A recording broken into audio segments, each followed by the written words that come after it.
පසුගිය මැයි දින රැළියකදී ජනාධිපති අනුර කුමාර දිසානායක මහත්තයා ලබන මැයි මාසේ 25 වෙනිදා අත්පොලසන් නගන්න සූදානම් වෙලා ඉන්න කියලා මුළු රටටම ඇහෙන්න කිව්වා. ඉදිරියේ තියෙන නඩු වාර ගැන කතා කරමින් තමයි එක එක්කෙනාට තියෙන නඩු ගැන කතා කරමින් තමයි එතුමා මේ දිනේ කිව්වේ.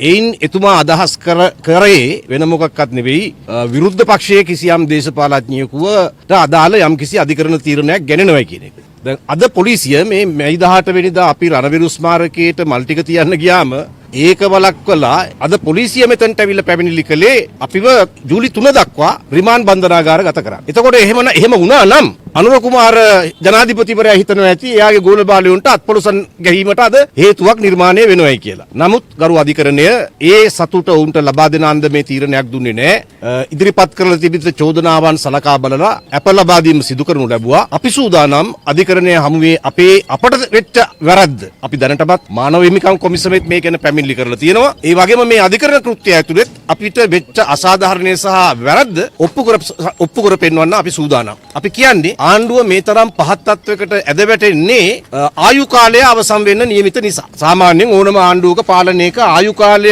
අඩු වේගෙන යනකොට අවසන් වේගෙන යනකොට අනිවාර්යෙන් මේ විදිහේ ඊටාම පිළිකුල් කටයුතු හැසිරීම් දකින්න ලැබෙනවා. මේ එවැනි අවස්ථාවක්.